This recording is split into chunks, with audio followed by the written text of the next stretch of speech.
Alright, the first step is making sure that you have Java 16 installed. So if you are confident that you already have that, then you can skip this step. Otherwise, make sure you download the JDK 1602 file, which I have downloaded right here.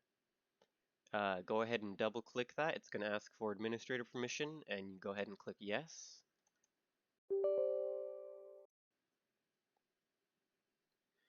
Go ahead and follow, hit next.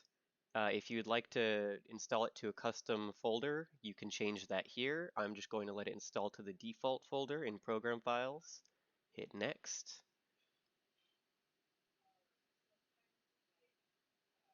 And that should be it. You can hit close and that should be done. Next, we're going to install MultiMC. If you already have that installed, you can skip this step as well. I have it downloaded right here, which is the MMC stable Win32 file. And now we're going to make a folder for it. I'm going to make mine in the C drive. However, it can take up a lot of space and it's not recommended. I'd recommend putting it in a drive where you have plenty of space. But for me, I'm going to put it in the C drive. I'm just going to name it MultiMC.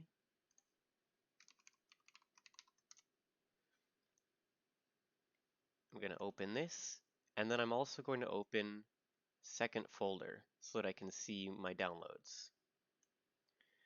Now that I have MultiMC open on the right, I'm going to double click my downloaded version, then double click this folder so that you should see something like this.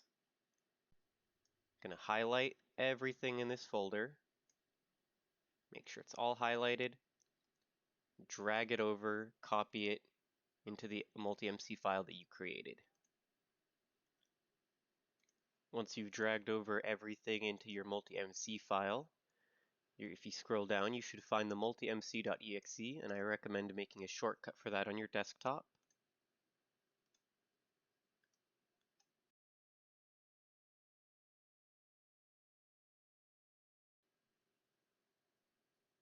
Then we can go ahead and close this folder and open up MultiMC. It's going to ask you what language. Go ahead and choose. And now we need to make sure we choose the correct version of Java. So we just installed Java 16. So you should see it right here. It should say the JDK 1602. That's the one that we want. Make sure it's that one selected.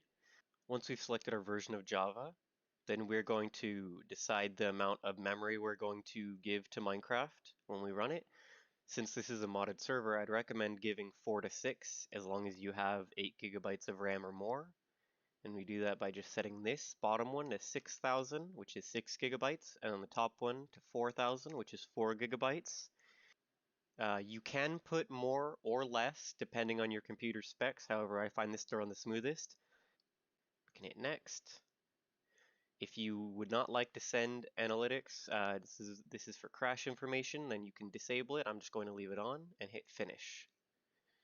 Now MultiMC is open. Now we're going to log into our Minecraft account on MultiMC. In the top right, hit Profiles, Manage Accounts. Now if you still have a Mojang account, you just again in the top right, you'd hit Add Mojang, put in your email and password, and that's it. If you've migrated to a Microsoft account, you'd hit Add Microsoft. Copy this code it gives you on the right, and then follow this link. Paste the code in and hit Next. Then log into your Microsoft account. It should bring you to this page right here.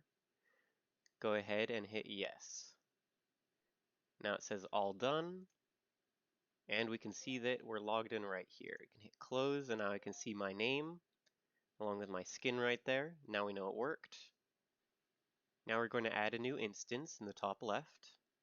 Name it the 38th server. Make sure the version is 1.17.1 and hit OK. Now make sure you have the 38th server.7-zip downloaded. Go ahead and open up the file. Open up this folder. And then on MultiMC, we're going to right click the 38th server. We're going to go and click Instance Folder. and we should see this.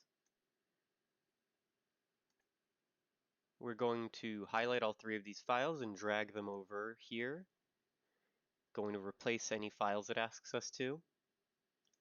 And now we can close all of these folders. Now we're going to open up the 30A server. It should give us a bunch of loading bars. It may take a while to open up the first time, but after that it should open up relatively quickly. If you get an error here saying that you cannot log in, it is a little buggy occasionally. You'll just have to sign out of your account and then sign back in, and that should fix it.